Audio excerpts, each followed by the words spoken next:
Purihin ang Diyos na banal at tagapagligtas, ang ating pong Panginoong Hesukristo. Ang ating pong Bible verse, John chapter 16, verse 12 up to 15. I have yet many things to say unto you, but ye cannot bear them now. Howbeit, when He, the Spirit of truth, is come, He will guide you into all truth. For He shall not speak of Himself, but whatsoever He shall hear, that shall He speak, and He will shew you the things to come. He shall glorify me, for He shall receive of mine, and shall shew it unto you. All things that the Father hath are mine. Therefore said I, that He shall take of mine, and shall shew it unto you. Ang ating pong devotion, the Spirit of Truth. Sa banal na kasulatan po, marami pong pangalan at titulo na ibinigay sa banal na Espiritu, at ang bawat isa po dito ay nagpapahayag po ng kanyang character, ng kanyang nature, at maging ng kanyang mga gawa, sa sanlibutan, mapa Kristiyano po o mapa hindi po Kristiyano. Paano po gumagawa? Gumagawa po ang banal na Espiritu sa tuwing ipinapangaral ang salita ng Diyos. Ang banal na Espiritu po ay nagko-convict sa puso ng isang hindi ligtas. Ipinapaunawa po niya ang liwanag ng Ebanghelyo ng Panginoon. Ang isa namang na kay Kristo na tumanggap kay Jesus, na tinatahanan ng banal na Espiritu, na malinaw po sa Roma 8:9, ay pinalalakas naman po at pinatatatag sa pamamagitan po ng mga katotohanang kaniyang naririnig mula po sa salita ng Diyos. Kaya po ang banal na Espiritu po, ang pagkakakilanlan sa Kanya ay Espiritu ng katotohanan. So, ang banal na Espiritu po ay totoo pong kumikilos, at ang kanyang pagkilos ay hindi po ito madalas na uunawaan ng ating lipunan, ng sanlibutan. Okay? Katunayan, hanggang ngayon ay ito po ay usapin, pinagtatalunan ng mga tao, pinagdedebatihan ng mga tao ang tungkol po sa persona ng banal na Espiritu.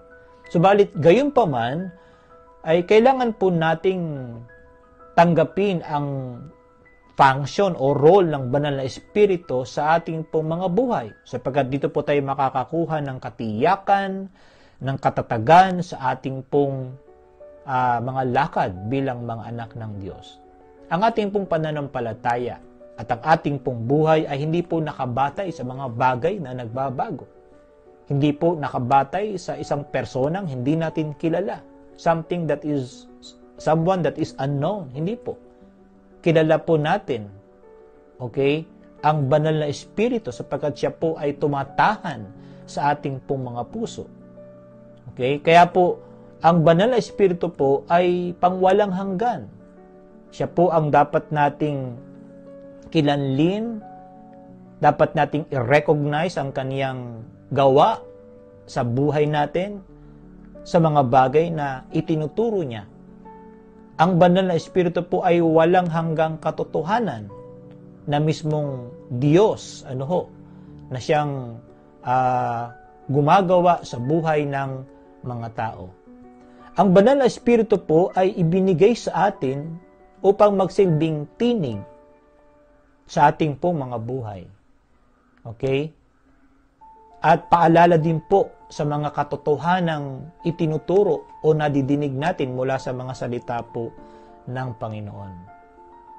Kaya po, ito ang partikular na trabaho ng banal na Espiritu sa ating po mga buhay, na Kanya daw pong ipapaalala sa atin ang mga katotohanan. May mga mensahe tayo na pakinggan, ipapaalala po ng Diyos sa atin sa tuwing tayo dumadaan sa mga tukso ng buhay, kung tayo man ay nalalayo na sa Panginoon, kung tayo man po ay gumagawa ng hindi kalugod-lugod sa Diyos, marami pong ipapaalala ang Espiritong ito na mga salita, mensahe ng Panginoon. Kaya po, ang pagkakaroon natin ng malapit na ugnayan sa Diyos mula sa mga salita ng Panginoon ay may iwasan po ang ating mga puso na magduda sa salita ng Panginoon. Mababantayan ang ating mga puso sa mga pandaraya ng kaaway para tayo ay lansihin sa mga pandaraya na gagawin ng kaaway sa ating po mga buhay.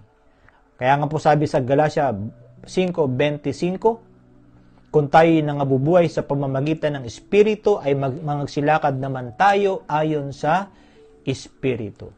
Kaya ang katotohanan ng Diyos ay hindi po ito nagbabago.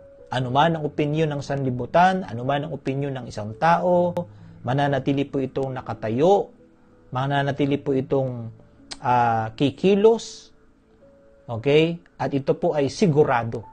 There is a truthfulness in the Word of God. At ang role ng Banal na Espiritu, siya po ang magpapaalala, siya po ang magsisilbing tinig natin upang lakaran natin at gawin nating saligan ang salita ng Diyos na ating pong naririnig. The Spirit of Truth. Ama, dakilang Diyos, purihin kayo sa umagang ito at salamat Lord sa salita ninyo, salamat sa tulong at ministeryo ng Banal na Espiritu na siyang palaging nagpapaalala, nagtuturo, nagpapaunawa ng mga salita ninyo sa amin. Ingatan mo kami sa araw na ito, Panginoon, sa pangalan ni Kristo Jesus. Amen at Amen. Magandang umaga po.